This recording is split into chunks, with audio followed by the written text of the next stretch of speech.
Hello my wonderful, beautiful friends, guys. Welcome back to r/EntitledPeople, where people truly believe that the world revolves around them and nobody matters. And in this episode, it's all about parents that go a bit over the top, guys. And Opie tells a story about the time a Karen couple demanded her organs to save their dying son. The story is wild. Guys, I hope you enjoy them. Hit subscribe if you're not subscribed. And as always, you can send or link your post to this email right here. Let's dive in.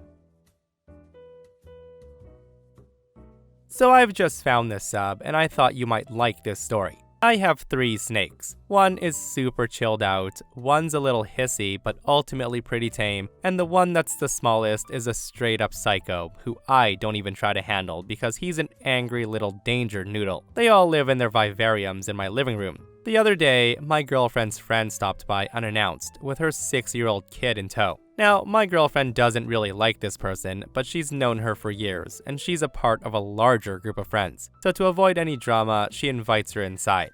I was just chilling, playing video games, when they come inside the living room. The kid is instantly drawn to the snake tanks. I actually love it when other people's kids come over because they're genuinely fascinated by the snakes. On occasion, I've got my chill boy out to show them, and if they seem responsible enough, I'll let them hold him under close supervision. I could tell straight away that that kid wouldn't get his chance. He's only 6 for a start, but he was very quickly banging on the glass of each tank, demanding that the snakes come out to play. I asked him to stop, as snakes are deaf, but they're very sensitive to vibrations, but of course he doesn't. I then look to the mom, but she just laughs in this "isn't he cute" kind of way. Like I said, I enjoy teaching kids about snakes because I'm a biologist and a conservationist, and any positive experiences with animals and kids is a major step in helping wildlife. I figured that getting my chill dude out would at least stop the kid from banging on the glass. So I get him out. It was all going well, and the kid responded well. He seemed really interested in Snake Boy's tongue and whatnot. I let the boy touch his scales to show he wasn't slimy, and he was a little less than gentle, but like I said, he's 6 years old. And this is when it went downhill. The boy demanded to hold the snake. Now, no matter how experienced you are at keeping reptiles and exotics, they are still wild animals. They do get used to being handled, but there's always a chance of getting bitten. Hence why I don't handle Psycho Danger Noodle. Plus, my snakes weren't getting handled as often as usual because it's winter, so I said no. And there was a second of silence, and then cue the biggest wail of crying ever. Like the kid was shrieking, he was throwing the biggest temper tantrum right in front of me. That's when his mom looks over and she says, "Just let him hold the snake, stop being so boring." And this obviously made me very angry. She's in my house unannounced, and I'm still making an effort to entertain her offspring. I tried to explain to her why I won't let him hold my boy, but that wasn't good enough. My girlfriend was getting more and more embarrassed, and she mouthed a sincere "I'm sorry" in my direction, all while Karen continued to call me boring, stuck up, etc., etc. Now, snakes are all about movement. When you pick them up, you should always try to scoop them from underneath, rather than grab them from above, like a bird or a predator would. Karen did not know this. She runs over to tend to her son, who's full on blowing his lid at this point. And in an effort to give him what he wanted, she reaches over to grab the snake. And Snaky Boy did not like this. He made his first ever bite on anyone. Now, it was only a little tag, but it was enough to draw a minute amount of blood from her hand. She instantly starts screaming how the snake had poisoned her, and to call 911 immediately.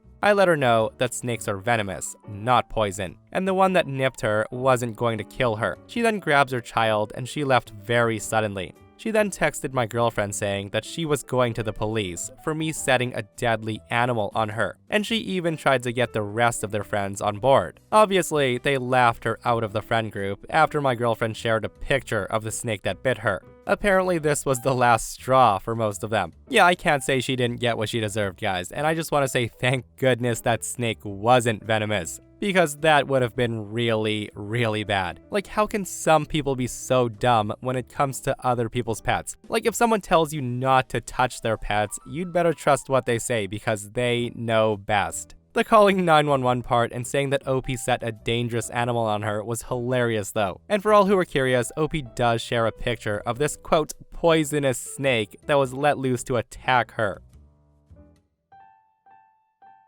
So this happened a bit ago, and I can't stop thinking about it. I thought it would be fun to share. Here's a little backstory. I recently moved into a new house in a small town, the kind where everyone knows everyone. I moved to this town from a bigger city, so it was quite the adjustment, but I liked the quiet and it was closer to my new job, which was a plus. My new job was at a daycare center, important for later, that opened at 6 o'clock in the morning. I requested the opening shift so I would get off at 2 p.m. and would be able to have some free time in the afternoons. Now, when I moved into the neighborhood, a few neighbors did stop by to welcome me, and they gave me cookies, casseroles, etc. And one woman, the future Karen, and her family came by to say hello. They talked to me for a bit, and it came up where I worked. I told them that I was a daycare worker. And Karen says, "Oh, really? I've been looking for somewhere to have my boy stay when I'm at work over the summer. What ages do you watch?" I tell her 5 to 6-year-olds, and she says, "That's perfect." She says this with a smile on her face. And I say, yeah, I'd be happy to see him in my class if you ever decide to enroll him. And this was the seed that would sprout into a giant tree of crazy. Now on with the show. It was a typical morning for me. I'm up at the crack of dawn, out the door at 5:45 to get to work by 6 o'clock. It was a pretty uneventful day, nothing major happening.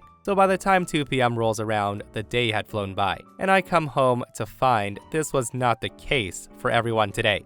I arrived home to find a police car and the Karen with her 5-year-old son talking to the police on my porch. I was confused as there was no reason for her to be there, and no one tried to contact me about anything happening at my house. So I park, get out of my car, and start walking to the house, and I call out, "What's going on?"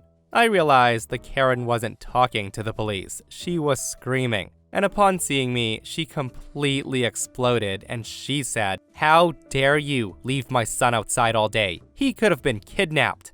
She then continued on like that as the 2 police officers now approached me. Police officer 1 says, "Excuse me, miss, but did you leave this boy outside while you were gone all day?" To which I reply, "No, I left for work early this morning. I'm just getting home right now. I've been at work all day." At this point, I look over at Karen and her son. Her son was filthy. It looked like he'd been playing in the dirt. His knee was scratched but not bloody, and he was holding an open backpack that had contained a coloring book and crayons based on what was laying all over my porch. The officers looked a bit stunned, and they looked at each other. They then asked me to follow them, and we make our way up onto the porch. Karen then says, "Aren't you going to arrest her? She endangered my son. What kind of babysitter are you?" I say to her, "Babysitter?" She then says, "Yes, a babysitter. You told me when I stopped by before. Well, some babysitter you are. Look what you did to my son. You said you'd be happy to watch him."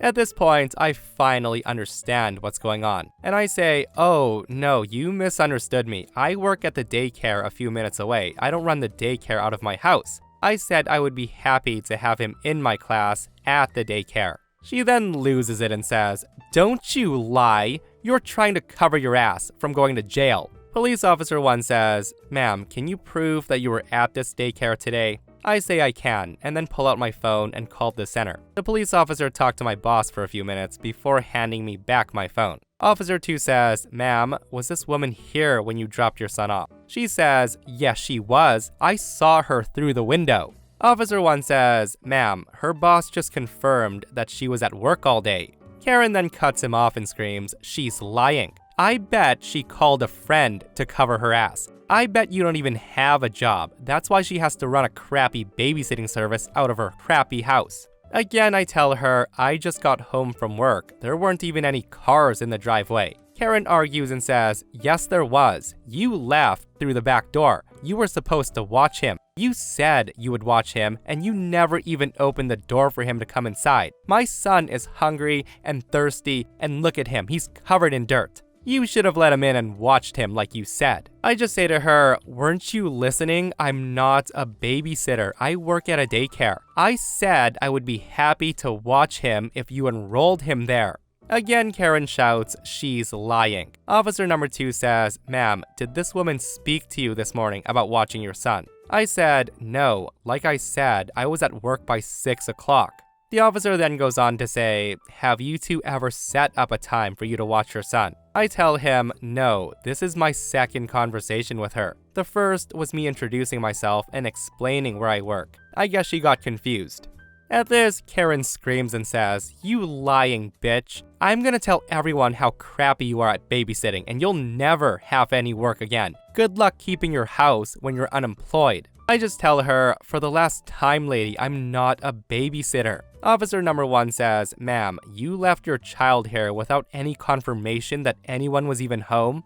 And that's when Karen says, "So? She's a babysitter. She's supposed to watch him." Officer 1 says, "Ma'am, I'm sorry, but I'm gonna have to arrest you for child endangerment." That's when Karen turns from angry to furious, and she begins yelling at me again for misleading her, completely dropping the whole "she's lying" story, saying she's going to sue me. It's been a couple of weeks now. The mom was let go for whatever reason, and the boy does go to the daycare I work at now. I just wish I had a picture of the mom's face when she realized I was her son's teacher and that I wasn't lying after all. But that's a story for another time. I really hope Karen learned her lesson after that, guys, and I'm really glad she was arrested. Like, what kind of crappy parent just leaves their kid in front of someone's house, assuming they'll be babysat? And like she said, that boy could have been kidnapped. Thankfully, he just stayed near Opie's porch and didn't wander off, but what a wild situation to come home to, right? Having the police at your door, a crazy woman screaming that you're supposed to be watching her kid. Oh my goodness, what a day that was.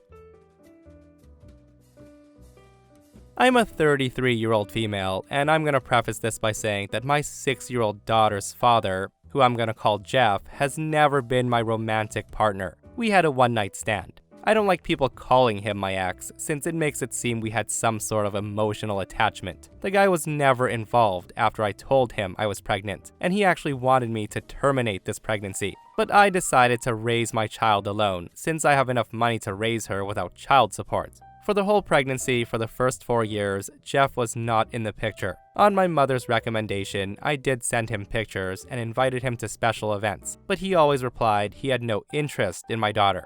Well, 2 years ago, he reappeared and began demanding parental rights. When I didn't do what he wanted, he sued, and he was told no, he wasn't getting parental rights. He was given the offer to pay child support, and then we can revisit giving him actual rights, but he refused. The guy has the money, much more than I do, but he refuses. I still offered to let him see my daughter in a casual manner, no child support needed, with the agreement that anything legal, medical, or educational will not involve him. Well, he did push the boundaries and we had a fallout. After that, we didn't hear from him for almost 6 weeks, before he called to meet for Christmas. After much discussion, I agreed to bring my daughter over on the condition that my daughter's godparents could come. Thus, we went over for Christmas dinner. We found out that Jeff's married and he never told his family he had a child. It was great to be judged by a bunch of strangers. It was uncomfortable the whole time, and I'm gonna use fake names, but let's say my daughter's name is Katie. His wife kept calling my daughter Gabrielle. Now that's not the actual name she used, but it was different to my daughter's name. The wife was also very physical. She was trying to pick my daughter up or parent her, and I would block her and tell her to please let me deal with my child. The whole time, she pretty much ignored me, but Katie didn't seem nervous, so I decided to bide my time. I hit my limit when my daughter said she needed to use the bathroom, and this complete stranger went, "Oh, Gabby, you need the potty, let mommy change you." My daughter hasn't worn diapers in a while now, and she's more than capable of going alone to the bathroom. I immediately told her to stay away from my daughter and that we were leaving. The woman then starts wailing that I was kidnapping her baby girl, and she tried to lunge at me. Her in-laws go into the middle and hold her, consoling her, saying that we weren't leaving and for her to calm down, like she was the victim. At this point, I just glared at Jeff, and I told him he'd better explain or I'd be calling the police. He asked me to speak in private in another room, and that I could just leave my daughter with his parents, and I was thinking, no way that would ever happen. Katie's godparents took her with them, despite the wife having a full meltdown. Jeff and I spoke outside, and he explained that he and his wife recently lost a daughter. I'm not gonna give specific details on that. All I'll say is it was sudden and nobody's fault, and I can only imagine that it caused some sort of psychological issues to his wife. With that said, apparently Jeff had this brilliant idea that having Katie pass as their lost child would help his wife, without telling me. and that's why he wanted visitations and parental rights. He then pleaded me to leave my daughter with him for a little bit, and I asked him what his plan was when his wife heals, and his response was absolutely disgusting. He says, "Well, I'll just send Katie back with you and it'll be just like before." I then told him he was insane if he thought I would let him use my daughter like that. What his wife needs is therapy with a professional, not my daughter feeding her delusions. I also told him that I would not let that woman within miles of my daughter. He then told me I was being cruel and I didn't know the pain of losing a child. I agreed with him, but I reminded Jeff that my priority is not his family, it's my child. What he and his family do to work through their grief has nothing to do with us. I also told him to call his lawyer because I'm making sure he never has contact with my child. So that's what I'm bracing for. He's been blasting my phone since Christmas, but I can easily ignore him. My daughter and I are doing a small travel vacation. With all that, this is something I feel needs to be said. My daughter is set for life monetarily. She has a trust, and I make really good money in my position. If she was 18 right now, I could put her through college without a loan. She doesn't need child support for quality of life. If I could get child support and never have to worry about her father trying something, I would be suing him in a heartbeat. But after talking to a lawyer and realizing the risk, I've decided that child support or possible inheritance is not worth my child's safety. Safety is always first. Update. So for those that don't know, I'm right now dealing with my daughter's father and his delusion. He wants to use my daughter as a therapy doll for his wife that recently lost a child. A lot of people were worried for my daughter and me, and I truly appreciate it. We're both safe. She's currently having a great vacation with her godparents, and I'm currently making my own arrangements to move on. My lawyer is working hard on keeping everything in order. I know a cease and desist was his first action, and we're going for no contact. He says we have a solid case, and hopefully this will resolve relatively fast. And by that, I mean a year or two. We did get a temporary restraining order. I haven't had direct contact with Jeff. He lawyered up too, and he tried to send a threat to take full custody. My lawyer just laughed at this, since his reasoning was parental alienation. Except I have proof that I tried for years to have him involved. For now, I've decided after much thinking that moving is going to be necessary. It won't be something I do on a whim, but I'll be looking into new houses within the month to hopefully move sometime this year. School will remain the same, but we'll be speaking to the admin to make sure only certain people can pick her up. Things, in all honesty, are not that scary right now. I have a good lawyer, good evidence, and my little girl is happy and healthy. So I'm just gonna focus on working things little by little. Because of the legal proceedings, I don't think I'll be posting any updates anytime soon. Holy moly, all I can say is I wish OP the absolute best. Like, that Jeff guy seems like a real piece of work, and I'm glad OP wants nothing to do with him. Like, some people are dumb, but boy was his idea next level stupid, guys. We recently lost a child, so I decided the best thing to do was to take yours to give to my wife. And oh, don't worry, once my wife is done grieving, you can have your daughter back and we'll be out of your lives forever. Don't let that man anywhere near that child. This happened many years ago. So for some backstory, I'm adopted. My biological parents gave me up at birth. My adopted parents adopted me when I was young, but they were always open about my adoption and everything. They never kept anything away from me and always told the truth when I had questions about my adoption. I never had too many questions though, as I just wanted to believe that my adopted parents were the people who gave birth to me. With that said, when I was 16, I had the opportunity to meet my birth parents. It was my choice whether I wanted to or not, and I decided to meet them. I was curious, and I thought that maybe there was a chance that my birth parents weren't heartless a-holes who just gave me up, and that maybe they were falling on hard times back then and couldn't support a child. I thought that maybe now that they were doing better, they actually wanted to form a bond with me, but how wrong I was. My birth parents and my adopted parents talk it out. They set up a time and date to meet up, and my adopted parents relay it all to me to make sure I was okay with everything. After a little bit of talking and discussing, a time and date had been settled on. We settled on a restaurant near my house. A week before I meet my birth parents, my adopted mom took me shopping at the mall for some new clothes. On the day of the meet, I put my new clothes on and I hop into the car so they can take me. The plan was that my adopted parents would drop me off, and they would hang around the area, so if something happened, they could get to me quickly. We get there, and after a small pep talk from my adopted parents, we go into the restaurant and meet my birth parents. My birth parents themselves looked like your typical snooty rich parents. They were decked out in all types of jewelry, fancy clothes, etc., and already I was getting a bad vibe from them. We greet, and after a minute, my adopted parents leave so that me and my birth parents could eat and get to know each other. A couple of seconds pass, and my biological mother says something. She says, "So, how are you liking your life so far?" I tell her, it's good. My biological dad then chirps in, "Tell us about it. What have you been up to? What's your hobbies? Etc., etc. Do you have a boyfriend?" We chat, and the rest of the meetup goes pretty much exactly like this, with them grilling me with questions and them over-exaggerating their interest for me. I wanted to call my adopted parents and leave, but I decide to stick it out to the very end. After about 2 hours of awkwardness, we're nearing the end of the meal, and that's when my biological mom says something that I'll never forget. She says to me, "Listen, we need your help with something. I know this is gonna be a big ask. You have a biological brother who's currently in the hospital. He needs a kidney transplant, and your dad and I have both offered ours, but we're not matches. We'd like for you to get tested to see if you're a match. We hope and pray that you are, and that you're willing to give up your kidney for your brother." And hearing this broke me. It was at that point I knew why all of a sudden they wanted to meet up with me. They didn't want to form a relationship with me or get to know me. I was the one to save their son's life. They wanted to use me to save their actual son, and I didn't know I had a brother.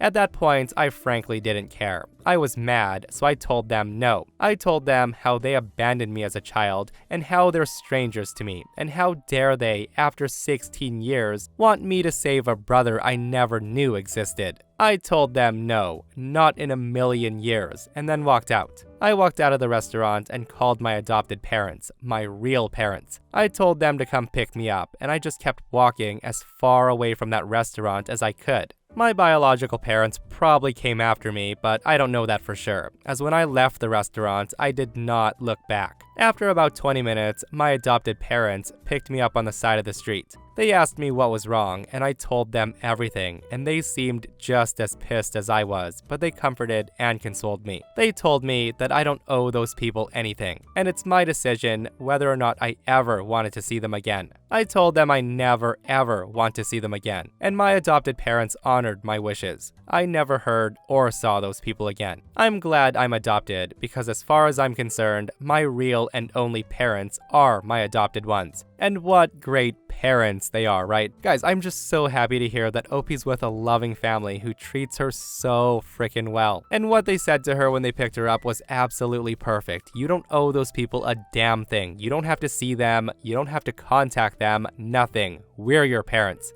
And to those biological parents, shame on them for only wanting to get in contact with OP to get something out of them. Literally, like how messed up is that, right?